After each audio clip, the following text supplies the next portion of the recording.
ahli Quran itu ada 3 jenisnya. Ada berapa? Nah, ya. Kalau saya tanya angka nggak apa-apa, jawab nggak usah ragu karena pemilu sudah selesai. 1, ahli baca. Ahli baca. Baca tuh qiraah namanya. Orangnya qari. Jadi orang ini belum hafal Quran 30 juz tapi senang baca. Tiap hari dia baca karena cintanya pada Al-Quran. Ya? Tapi kalau hafal belum semua. Tapi dia tidak pernah meninggalkan hari-harinya kecuali bersama Quran. 2, ahli kaji. Namanya tilawah. Senang mengkaji. Dia baca sedikit tapi dia pahami isinya supaya bisa diamalkan. Ya. Dia baca surat Ad-Duha, baca ya, mungkin tidak sebanyak yang lain bacanya yang terprogram 1 juz setiap hari. Dia cuma mungkin 5 ayat. Ya. Dari 5 ayat itu dia kaji. Supaya sampai dia paham baru naik ke level selanjutnya. Ini ahli tilawah. Ini diriwayatkan oleh Abu Abdurrahman As-Sulami. Itu sesi belajar. Di Al-Bukhari itu ada hadis menarik sekali. Imam Al-Bukhari menerima hadis ini dari Hajjaj bin Minhal. Hajjaj bin Minhal menerima dari Syu'bah. Syu'bah dari Alqamah bin Marsad. Alqamah bin Marsad menerima dari Sa'ad bin Ubaidah. Sa'ad bin Ubaidah menerima dari Abu Abdurrahman As-Sulami. Abu Abdurrahman As-Sulami menerima dari Uthman bin Affan radhiyallahu taala anhu. Uthman bin Affan radhiyallahu taala anhu menerima dari Rasulullah sallallahu alaihi wasallam. Beliau bersabda, "Khairukum man ta'allama al-Qur'ana wa 'allama." Itu belajar sambil memahami untuk mengajarkan, untuk mempraktekkan dia. Itu Abu Abdurrahman As-Sulami, itu komentarnya begini. Beliau kan gak ketemu Nabi. Dari tabi'in belajar dari sahabat. Akhadnal Qur'ana an qaumin. Kami kalau belajar Quran dari kelompok sahabat itu paling banyak itu 5 sampai 10 ayat. Tidak kami teruskan kecuali kami pahami dulu isinya. Setelah paham kami amalkan lalu kami lanjut lagi. Maka kami belajar Quran dengan bacaan dan ilmu dan amalnya sekaligus. Itu tilawah. Yang ketiga tahfidz. Qiraah, tilawah, tahfidz. Menghafal. Apa maksud menghafal ini? Supaya hafalan itu mengingatkan kita dengan Allah dan memberikan petunjuk pada fungsi tubuh kita untuk beramal. Jadi bukan cuma hafal, kalau hafal gampang. Tapi tidak semua hafalan itu dipakai untuk zikir, untuk ingat Allah. Makanya di Quran, kata menghafalnya itu menggunakan zikir, bukan menggunakan hifz. Ya, misal Quran surah ke-54, ayat 17, ayat 22, ayat 32, ayat 40. Walaqad yassarnal Qur'ana lidzikri, bukan lil hifdzi. Ya. Dan Allah jaga Quran pun untuk zikir. Quran surah 15 ayat 9. Inna nahnu nazzalna dzikra wa inna lahu lahafidhun. Kalau hifdzun itu cuma hafal. Dan dijaga hafalannya. Tapi zikrun, hafalan yang dengan hafalan ayat itu menjaga diri kita untuk selalu terkoneksi dengan Allah. Saya hafal misalnya, maaf, ayat lisan. Tadi, ya ayyuhalladzina amanu la yaskhar qaumin min qaum. Hafal ayat itu, maka ayat itu menyambungkan kita dengan Allah, terjaga lisan kita sesuai petunjuk Allah saja. Mau dipakai, ayatnya muncul. Jadi nanti tingkat tertingginya begini. Bukan tahu itu salah, tapi Qurannya muncul. Itu tingkat tertingginya. Tingkat tertingginya. Misal, Anda di perusahaan, ada tawaran curang untuk berbuat curang. Anda tahu curang itu haram, itu fitrah. Tapi ahli Quran beda. Ayatnya muncul. Wailul lil mutaffifin. Keluar ayatnya langsung. Nah itulah yang dimaksud dengan bagian ketiga, ahli Quran yang hafal Quran, yang Qurannya menjaga dia berperilaku baik. Tiga-tiganya ahli Quran. Tiga-tiganya. Jadi antum tinggal pilih saja, mau di mana di antara 3 itu.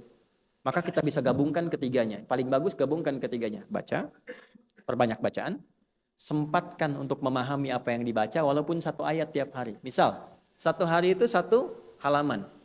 Ibu kalau 1 lembar itu bolak-balik begini. Kalau 1 halaman 1 wajah saja gini. 1 halaman. Baca 1 halaman. Setelah itu pahami 1 ayat saja. Dengan tafsirnya. Apa maksudnya ini? Bismillahirrahmanirrahim sampai waladhdallin itu 7 ayat. 7 ayat, 1 halaman.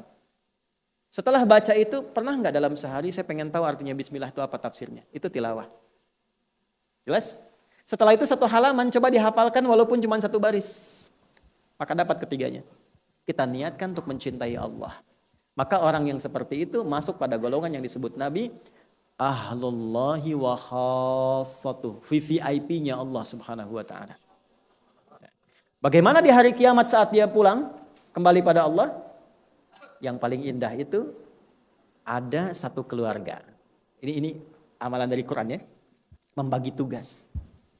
Ayahnya mungkin gak hafal. Anaknya dikhususkan untuk menghafal supaya punya kebanggaan saat pulang. Maka yang terjadi apa? Ketika anak ini menjadi ahli Quran dengan hafalan, ayahnya ibunya tidak hafal. Itu yang saat masuk pertama kali diminta oleh Allah anaknya ini menggandeng bapak ibunya dan keluarga besarnya.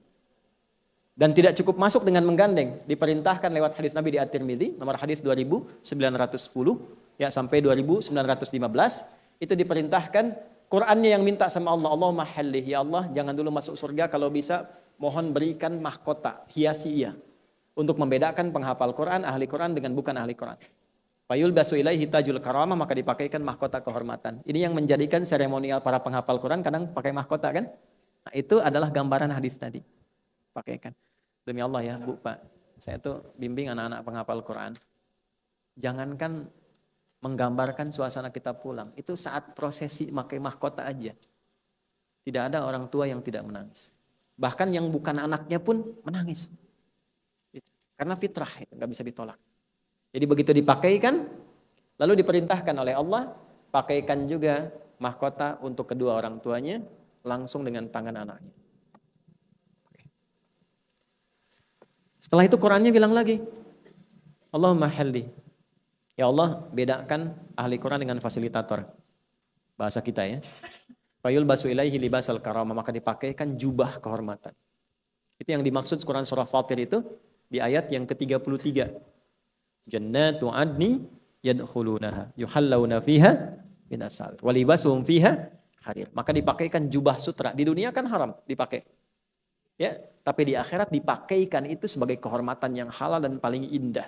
Pakai mahkota, pakai jubah sutra yang indah, setelah itu pakai gelang-gelang emas yang berkilauan, setelah itu diperintahkan pindah ke Quran surah ke-13 ayat 23 sampai 24. Pembuka ayat ini sama persis dengan Quran surah Fatir ayat 33. Di Fatir ayat 33 jannatu adni yadkhulunaha, yang Quran surah 13 ya Ar-Ra'd ayat 23-nya sama persis jannatu adni yadkhulunaha.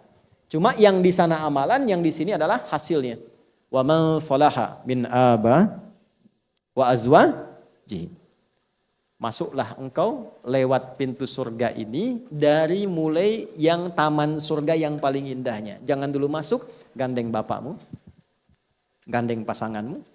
Itu sudah nikah. Peluang tinggi menggandeng pasangan. Ada yang belum nikah? Tawakal ya. Gandeng bapakmu, gandeng pasanganmu, wa dzurriyyatim, gandeng anak-anakmu. Kemudian belum masuk, wal malaikatu yadkhuluna alaihim min kulli bab. Malaikat diperintahkan baris di setiap pintu surga. Jadi ahli Quran itu dahsyatnya. Haram enggak tuh?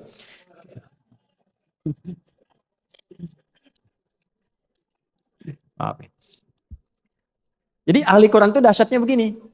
Dia disuruh mengelilingi lu pintu-pintu surga, semua pintu surga. Malaikat diminta semua berjejer berdiri menyambut mereka ini. Lalu malaikat mengatakan, Salamun alaikum bima sabartum. Selamat karena Anda sabar saat di dunia. Makanya jadi ahli Quran mesti sabar ya. Sabar, bacanya sabar, ngajinya sabar, belajarnya sabar, menghafal sabar. Karena nanti sudah hafal, tiba-tiba pas ada ayat tertentu, sehari, 2 hari, gak masuk-masuk.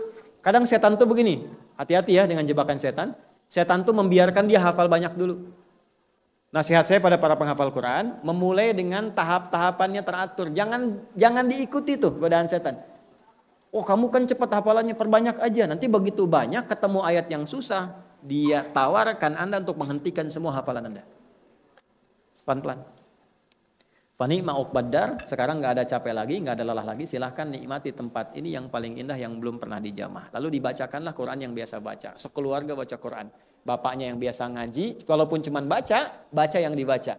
Yang biasa mengkaji, dibaca. Yang hafal Quran dia baca. Begitu dibacakan, perhatikan kalimatnya. Iqra warta' fa inna akhira qira'atika akhiru manzilatika. Maka difirmankan kepadanya, baca Quran yang biasa engkau baca saat di dunia. Begitu dia baca, semakin naik lagi. Naik lagi. Setiap naik, lebih indah dibandingkan dengan tahapan-tahapan sebelumnya. Jadi begitu naik, lebih indah. Naik lebih indah. Sampai begitu selesai, sampai ujungnya minal jinnati wan nas, di tempat tertinggi dia berada di surga. Itulah yang menjadikan anak-anak di Gaza, saya ketemu, kami punya teman-teman ulama-ulama di Gaza itu. Dari 2010 mereka punya program supaya semua rumah-rumah di Gaza itu semuanya ada ahli Qurannya satu. Dan sudah tercapai 96%. 4%-nya itu tinggal 20 juz, 25 juz, 15 juz. Dan candanya perhatikan, anak-anak kecil di Gaza, di Palestina, candanya kalau sudah 30 juz, dia canda pada temannya yang masih 20 juz, masih 15 juz. Nanti kalau saya sudah di tingkat tertinggi, saya dadahin kamu di bawah ya. Dan kita hanya bisa tertawa untuk itu, tapi kita tidak menyiapkan diri. Makanya yang rugi itu kita sebetulnya. Mereka sudah siap kok. Cita-cita tertingginya syahadah, syahid, pulang. Yang belum aman tuh saya, Anda, kita. Yang tangannya masih bisa bergerak, lisannya masih bisa bicara dan sebagainya. Dan berpotensi salah.